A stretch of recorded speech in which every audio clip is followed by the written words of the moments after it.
ഗുരുഗണത്തിലേക്ക് സ്നേഹവന്ദനം. ഏതൊരു പുൽത്തൊഴുത്തിനും മീതെ ഒരു നക്ഷത്രം തെളിയണമെന്ന് ഓർമ്മിപ്പിക്കാൻ വേണ്ടിയാണ് ക്രിസ്മസ്. നമ്മുടെ ചെറിയ ജീവിതങ്ങൾക്ക് ഒത്തിരി ചാരുതയുണ്ടെന്നൊക്കെ വിളിച്ചു പറയാനായിട്ടാണ്. കൃത്യമായ ചില സംഭാഷണങ്ങൾ ഓർമ്മിക്കുന്നു. ആദ്യത്തെ ആൾ കുറേ അധികം ദൂരത്തു നിന്ന് വന്ന കാണുമ്പോൾ തന്നെ പറഞ്ഞു, ഒരു സങ്കടമോ പരിഭവോ പറയാൻ വേണ്ടി വന്നതല്ല അച്ഛാ, ഞങ്ങളുടെ കൊച്ചു ജീവിതത്തിൻ്റെ ആനന്ദം പറയാൻ വേണ്ടിയാണ്. ആ വാക്ക് നന്നായിട്ടുള്ളിൽ പതിഞ്ഞു. നമ്മുടെ കൊച്ചു ജീവിതത്തിൻ്റെ ആനന്ദം. ഭാര്യ വിദേശത്തൊരിടത്ത് ഇങ്ങനെ വയോജനങ്ങൾ ശുശ്രൂഷിക്കുകയാണ്.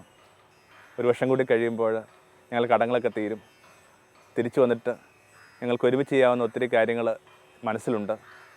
മകന് കുറച്ചൊക്കെ ഒരു മദ്യപാനത്തോടൊക്കെ താല്പര്യം വരുന്നതായിട്ട് തോന്നുന്നുണ്ട്. പക്ഷെ എന്നിട്ടും അവനവൻ്റെ കൂട്ടുകാരോട് പറയുന്ന അയാൾ കേട്ടു, കാരണവർ ഇത്തിരി കുടിച്ചിരുന്നെങ്കിൽ നമുക്ക് ധൈര്യമായിട്ട് ഇതൊക്കെ ചെയ്യാമായിരുന്നു. ഇപ്പോൾ ഇതെങ്ങനെയാണ്?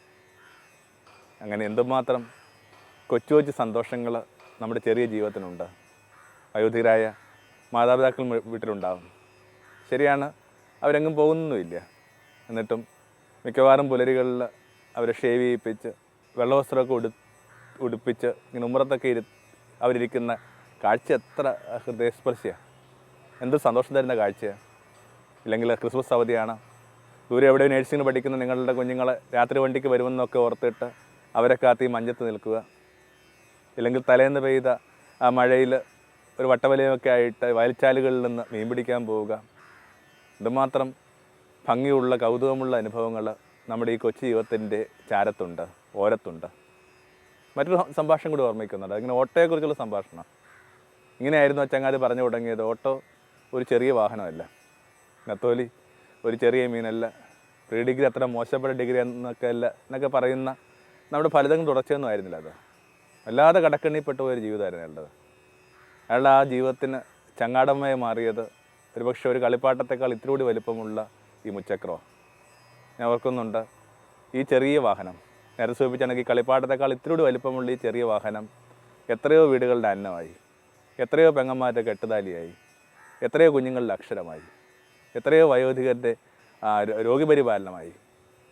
വല്ലാത്ത വിസ്മയം ഉണ്ടാക്കുന്ന വണ്ടിയാണെന്ന് തോന്നുന്നു. വിചാരിക്കുന്ന ഓട്ടോ ഒരു മെറ്റഫറാണ്. നമ്മുടെ ചെറിയ ജീവിതത്തിൻ്റെ തൃപ്തിയൊക്കെ സൂചിപ്പിക്കുന്ന ഒരു മെറ്റഫറാണ്.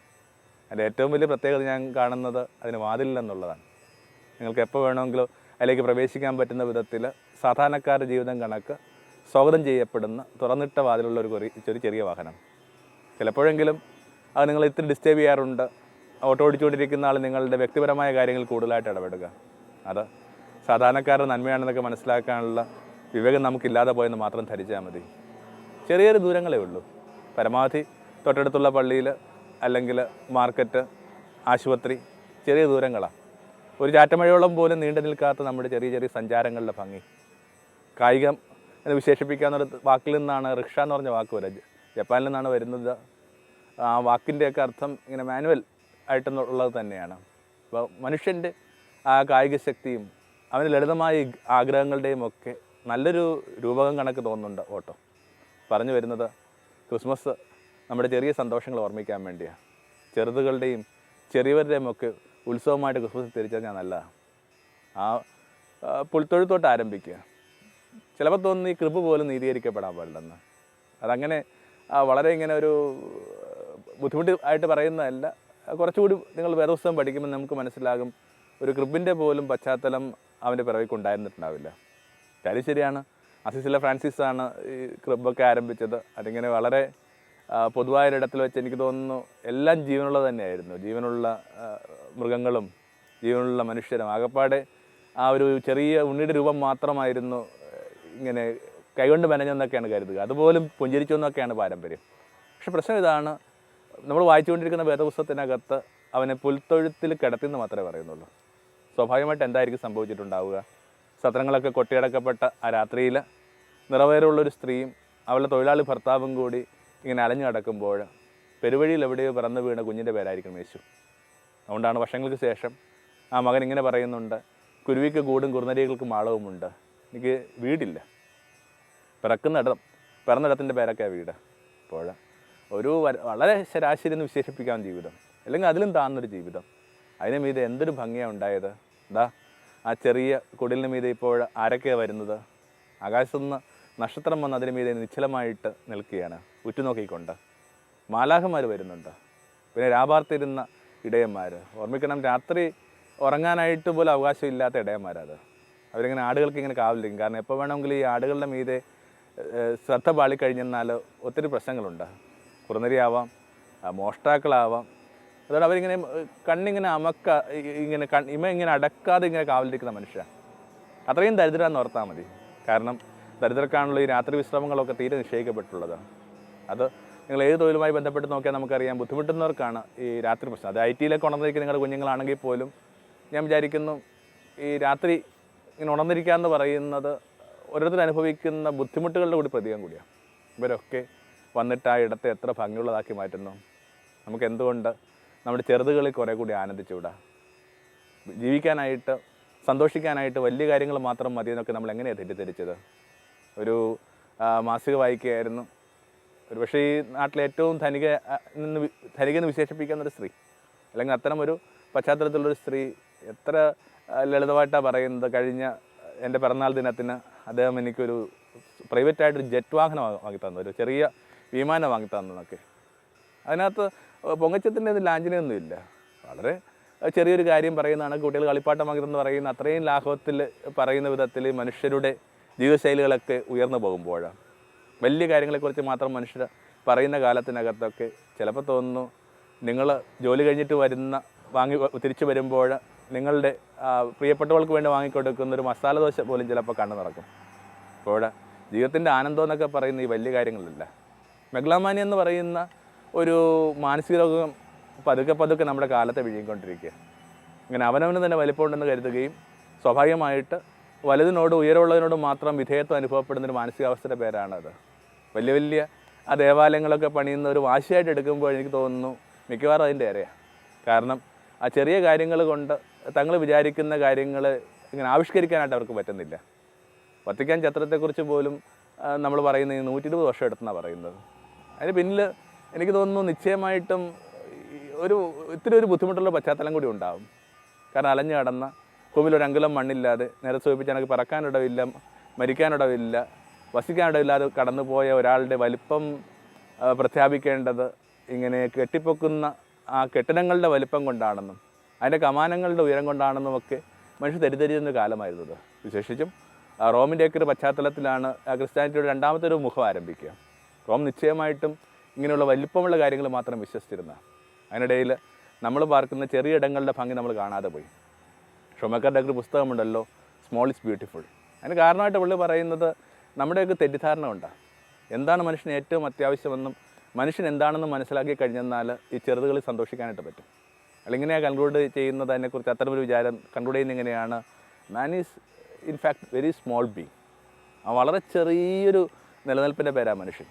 അതുകൊണ്ട് തന്നെ ആ ചെറിയ കാര്യങ്ങളിൽ ആനന്ദം കണ്ടെത്താനായിട്ടാണ് അവനെ സഹായിക്കേണ്ടത്, അവനെ പരിശീലിപ്പിക്കേണ്ടത്. നിർഭാഗ്യവശാൽ അതിന് പറ്റാത്ത വിധത്തിൽ ലോകം ഇങ്ങനെ പൊയ്ക്കാലുകളുടെയും ആടയാഭരണങ്ങളുടെയും ചമയങ്ങളുടെയും ഒക്കെ ലോകമായിട്ട് മാറി. അതിനിടയിൽ ആ ചെറിയ മനുഷ്യർ അവർക്ക് ജീവിക്കാൻ പറ്റാതെ കരുതുന്ന ആ വലിപ്പമുള്ളവരുടെ ജീവിതത്തെക്കുറിച്ച് ആശങ്കപ്പെട്ടും അല്ലെങ്കിൽ ആകുലപ്പെട്ടും തങ്ങളിൽ തന്നെ ആത്മീയത അനുഭവിച്ചുമൊക്കെ കടന്നു പോകുന്നു.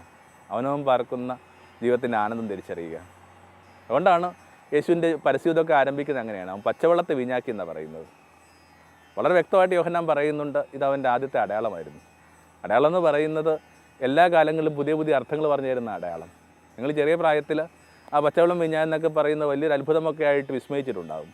പക്ഷേ ജീവിതത്തിൻ്റെ ഒരു മധ്യാഹ്നത്തിലുള്ള സായന്തനത്തിലൊക്കെ അത് വായിക്കുമ്പോൾ അതിൻ്റെ അർത്ഥം വേറെ.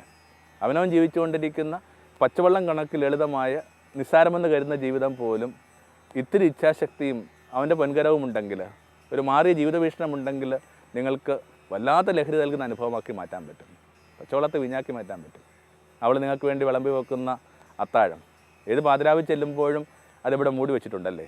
അല്ലെങ്കിൽ നിങ്ങൾ പുറത്തേക്ക് ഇറങ്ങുമ്പോൾ നിങ്ങളുടെ കാൽമുട്ടിൽ കെട്ടിപ്പിടിച്ചുകൊണ്ട് എന്നെ കൂടാതെ പോകരുതെന്ന് പറഞ്ഞ് ശടിച്ചുകൊണ്ടിരിക്കുന്ന നിങ്ങളുടെ കുഞ്ഞുങ്ങൾ, അവൻ വന്നോന്നൊക്കെ ഓർത്ത് ഓരോ ഉറക്കത്തിലും ചെന്ന് നിങ്ങളെ ഓർത്ത് ആകുലപ്പെട്ട് വന്ന് നിങ്ങളുടെ ഭാര്യ അടുക്കൽ വന്ന് ചോദിക്കുന്ന നിങ്ങളുടെ വയോധികരായ മാതാപിതാക്കൾ, ഇതൊക്കെ അത്ര ചെറിയ കാര്യമാണെന്ന് തെറ്റിദ്ധരിച്ചതല്ലേ കഷ്ടം?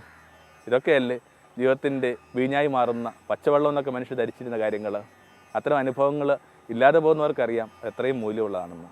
ചെറുതുകളുടെ ഭംഗിയിലേക്ക് തുറന്നു പിടിച്ച മിഴികളുണ്ടായിരിക്കുക പ്രധാനം. നോക്കൂ, എത്ര പേര് ഈ വയൽവരമ്പിലൂടെ കടന്നു പോയിട്ടുണ്ട്. ആർക്കെങ്കിലും ഒരു ചെറിയ പൂവിനെ നോക്കി നിൽക്കാനായിട്ടുള്ള ധ്യാനമോ നേരമോ സമയമോ സമചിത്തതയൊക്കെ ഉണ്ടായിട്ടുണ്ടോ? അപ്പോൾ അത് ആ മരപ്പണിക്കാരന് മാത്രം കഴിയുന്നൊരു കാര്യമാണ്. ചെറുപൂക്കളെയൊക്കെ നോക്കിയിട്ട് എത്ര ഭംഗിയായിട്ടാണ് പറയുന്നത്, സോളമൻ പോലും തൻ്റെ സർവ്വമഹത്വത്തിൽ ഈ പൂവിനോളം അലങ്കൃതമായിട്ടില്ല. നമ്മുടെ ചെറിയ ജീവിതത്തിന് എന്തുമാത്രം അലങ്കാരങ്ങളാണ് ഉള്ളത്. എനിക്ക് തോന്നുന്നു ഏറ്റവും ഭംഗിയായിട്ട് നമുക്ക് അലങ്കരിക്കാവുന്ന നമ്മുടെ ചെറിയ ജീവിതങ്ങളെ. ഒരു ക്രിസ്മസ് മരം പോലും വാസ്തവത്തിൽ എന്താ, വെറുതെ ഒരു മരം. അങ്ങനെയല്ലേ നമ്മൾ ധരിച്ചത്? ഒരു 10 രൂപ ഉണ്ടെങ്കിൽ നിങ്ങൾക്കതിനെ ക്രിസ്മസ് ട്രീ ആക്കാൻ പറ്റില്ലേ? 1-2 മെഴുതിരികൾ അതിൻ്റെ ശാഖകളിൽ തെളിച്ചു വെച്ച് കുറുകനെയും വിലങ്ങനെയും കുറേ ചൈന പേപ്പർ വെട്ടിത്തൂക്കി ഒരു മരം എത്ര പെട്ടെന്നാണ് ക്രിസ്മസ് മരമാകുന്നത്. അപ്പം അതുപോലെ അവനവൻ്റെ ചെറിയ ജീവിതങ്ങൾ അലങ്കരിക്കാനായിട്ട് ആ പരാശക്തി നമ്മളെ സഹായിക്കുന്നുണ്ട്. എന്തൊരു പ്രതീകമൊക്കെ ഉപയോഗിക്കുന്നത്. സലമോനേക്കാൾ അഴകുള്ളതാണെന്ന് പറയുന്നത്. സലമോനൊക്കെ പറയുന്നത് ഇങ്ങനെ ആടയാഭരണങ്ങൾ ഇത്രയും അഭിരമിച്ചൊരു മനസ്സില്ല. അയാൾക്ക് സ്വന്തമായിട്ട് ലൂമുണ്ടായിരുന്നു. ഓരോ പ്രഭാതത്തിലും ഇങ്ങനെ അയാൾക്ക് വേണ്ടി വളരെ ചിത്രപ്പണിയുള്ള അലങ്കാരങ്ങളുള്ള മേലങ്കികൾ നെയ്ത്തുകാർ ധരിക്കുമായിരുന്നു. അതിട്ടുകൊണ്ടാണ് അയാളിങ്ങനെ സിംഹാസനത്തിലേക്ക് വരിക. എന്നിട്ടോ ഈ തുമ്പപ്പൂവിന് അതിനൊക്കെ അലങ്കാരം ഉണ്ടെന്നാണ് പറയുക. അവനവൻ്റെ ജീവിതം, അവനവൻ്റെ ചെറിയ വീട്, ചിലപ്പോൾ പല ആവർത്തി കഴുകി തെല്ല് മഞ്ഞച്ചു തുടങ്ങിയ നിങ്ങളുടെ വെള്ളമുണ്ട്, അധികം വിഭവങ്ങളില്ലാത്ത നിങ്ങളുടെ ക്രിസ്മസ് വിരുന്ന്, അല്ലെങ്കിൽ കുഞ്ഞുങ്ങൾക്ക് ഇത്തവണ എങ്ങനെയാണ് സ്കൂൾ ഫീസ് കൊടുക്കുക എന്നൊക്കെ ഓർത്ത് രാത്രി ഭാര്യയോട് പറയും നിങ്ങളുടെ കൊച്ചു വർത്തമാനങ്ങൾ. ഇതിനൊക്കെ ആ വലിയ മനുഷ്യരുടെ ജീവിതത്തെക്കാൾ ഭംഗിയുണ്ടെന്നൊക്കെ പറയുമ്പോൾ വാസ്തവത്തിൽ അത് നമ്മുടെ ജീവിക്കുന്ന ജീവിതമല്ല, നമുക്ക് ജീവിക്കാവുന്ന ജീവിതം, നമ്മുടെ ഭാവനയുള്ള ജീവിതത്തിൻ്റെ വാഴ്ത്താണ്.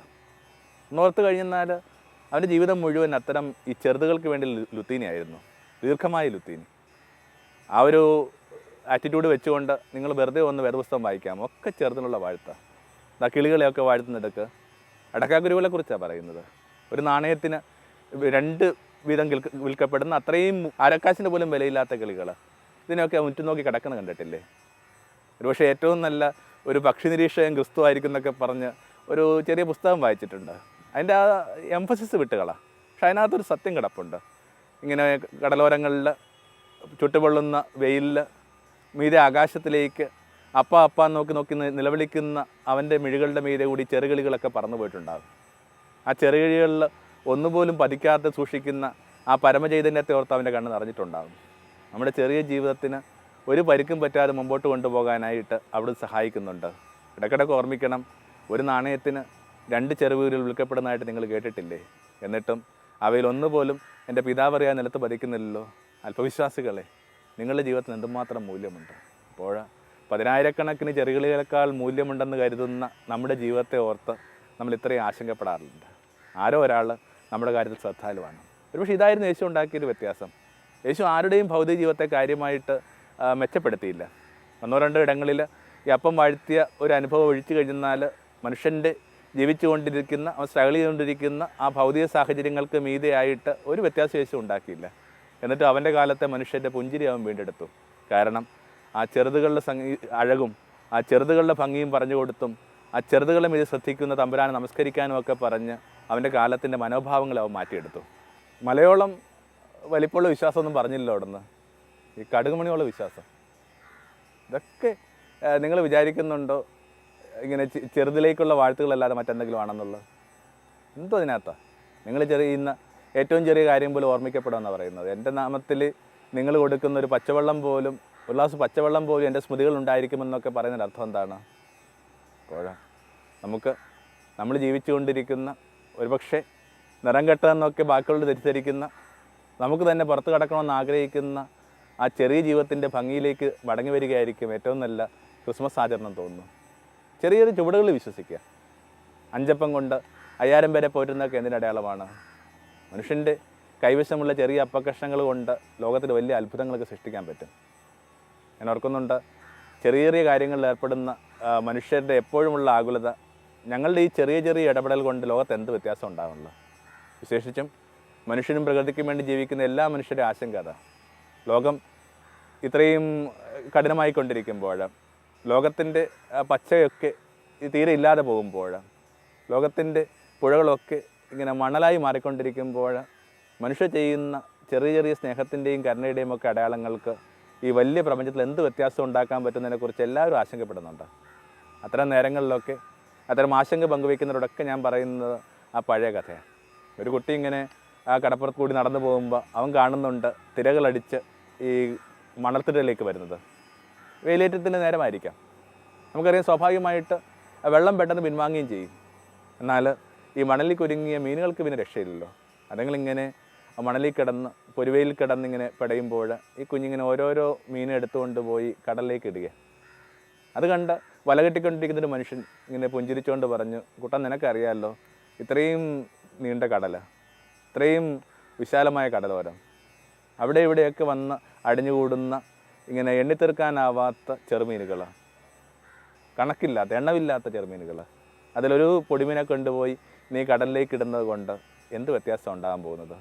ഈ കുട്ടി അയാളോട് പറഞ്ഞു, അമ്മാവ വലിയ വ്യത്യാസമൊന്നും ഭൂമിക്കുണ്ടാക്കുന്നില്ല, എന്നാൽ ജീവൻ തിരികെ കിട്ടിയ മത്സ്യത്തിന് അത് വലിയ വ്യത്യാസം. നിങ്ങളുടെ ആ ചെറിയ ചെറിയ കാര്യങ്ങൾ കൊണ്ട് ഗ്ലോബലൊക്കെ ആയിട്ട് ചിന്തിക്കുമ്പോൾ അത്രയും വലിയ വ്യത്യാസം ഉണ്ടാവുമെന്ന് വിചാരിക്കുന്നില്ല.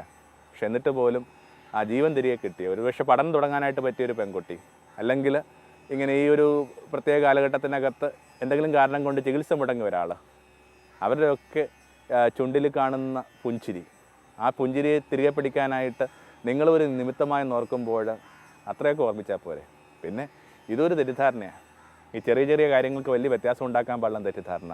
നമ്മൾ ആ പഴയ തീര് കേട്ടിട്ടില്ലേ, ഇങ്ങനെ ഒരു ചിത്രശലഭം നിങ്ങളുടെ തോട്ടത്തിലിരുന്ന് ഇങ്ങനെ പതുക്കെ ഒന്ന് ചിറക് പിടിക്കുമ്പോൾ അത് ലോകത്ത് എവിടെയോ ഒരു കാറ്റിനെ സ്വാധീനിക്കുന്നുണ്ട്. ഒരു ചെറിയ കാര്യങ്ങളും എന്തെങ്കിലും ഒരു വ്യത്യാസമുണ്ടാക്കാതെ ഈ ഭൂതലത്തിൽ നിന്ന് മാറിയിട്ടില്ല. നമുക്ക് കാര്യങ്ങളൊക്കെ ഒന്ന് ചുരുക്കുമ്പോൾ ആ ക്രിസ്മസിൻ്റെ ഭംഗിയിലേക്ക് തന്നെ വരിക. ക്രിസ്മസിൻ്റെ ഭംഗി ആ ചെറിയവരുടെയും ചെറുതുകളുടെയും ഭംഗിയാണ്. കുറേ കൂടി ഭംഗിയുള്ളൊരു ജീവിതം നമുക്ക് നമ്മുടെ വയൽവരമ്പുകളിൽ നിന്നും നമ്മുടെ തന്നെ ആ ജീവിതത്തിൻ്റെ വിളിമ്പുകളിൽ നിന്നും കണ്ടെത്താനായി പറ്റിയിരുന്നെങ്കിൽ ആ ക്രിസ്മസിൻ്റെ ദൂതിന് പ്രസക്തി ഉണ്ടാകുന്നു. ഞാൻ വെറുതെ ഓർക്കുകയാണ്, ഈ ഷാലോം പറയുന്ന ഒരു കാര്യം തന്നെ ഇത്രയും വർഷങ്ങൾ മുമ്പോട്ട് പോകുമ്പോൾ പക്ഷെ അതിന് ഏതെങ്കിലും തരത്തിൽ ആരംഭം കുറിച്ച മനുഷ്യർ വിചാരിച്ചോ ഇത് ആരുടെയെങ്കിലുമൊക്കെ ജീവിതത്തെ ഏതെങ്കിലും തരത്തിൽ ക്രിയാത്മകമായിട്ട് ഒരു ദീർഘകാല അടിസ്ഥാനത്തിൽ സ്വാധീനിക്കുമെന്ന്. ഷാലോമിൻ്റെയൊക്കെ ഒരു ന്യൂസ് കേൾക്കുമ്പോൾ തന്നെ അക്കാലത്ത് അതിനെക്കുറിച്ച് അത്യാവശ്യത്തിലേറെ ആശങ്ക ഉണ്ടായിരുന്നു. ഞാൻ വിചാരിച്ചത് ഇതൊരു ചെറിയൊരു ലോക്കൽ കേബിൾ കണക്കൊക്കെ ഇങ്ങനെ നോക്കി ഒരു പൂത്തിരി കത്തുന്നതിൻ്റെ വേഗത്തിൽ കത്തിത്തീരുമെന്ന് വിചാരിക്കുക. എന്നിട്ടും ഇപ്പോൾ അതുമായി ബന്ധപ്പെട്ട് പ്രാർത്ഥിക്കുകയും ഒരുങ്ങുകയും തങ്ങൾ ദശാംശം കൊടുത്തുമൊക്കെ ഇതിനെ ബലപ്പെടുത്തിയവർക്ക് ആനന്ദിക്കാനായിട്ട് സന്തോഷിക്കാനായിട്ട് എന്തുമാത്രം കാരണങ്ങളുണ്ട്. എനിക്ക് തോന്നുന്നു ഈ അടുത്ത കാലത്തായിട്ട് മലയാളത്തിൽ ഞാൻ വായിച്ചിട്ടുള്ള ഏറ്റവും നല്ല ആത്മീയ ഗ്രന്ഥങ്ങളിലൊന്ന് ബെന്നി പുന്നത്ത് സാറിൻ്റെ പ്രലോഭനങ്ങൾ എവിടെയെന്ന് പറഞ്ഞ പുസ്തകം. ആ പുസ്തകം ഒരുപക്ഷേ ഈ ക്രിസ്മസ് കാലത്ത് വായിക്കുന്നത് നല്ലതാണ്. ചെറിയ ചെറിയ കാര്യങ്ങളിൽ നിന്ന് മനുഷ്യർക്ക് ദൈവത്തിനും മനുഷ്യർക്കും വേണ്ടി എന്തുമാത്രം സ്വപ്നം കാണാമെന്നുള്ളതിൻ്റെ നല്ലൊരു സാക്ഷ്യം കണക്ക് അത് അനുഭവപ്പെട്ടു. ആ പുസ്തകവും നല്ലൊരു ക്രിസ്മസ് വായനയാണെന്ന് വിചാരിക്കുന്നു. എല്ലാവർക്കും ഷാലോമിൽ നിന്ന് ക്രിസ്മസ് മംഗളങ്ങൾ.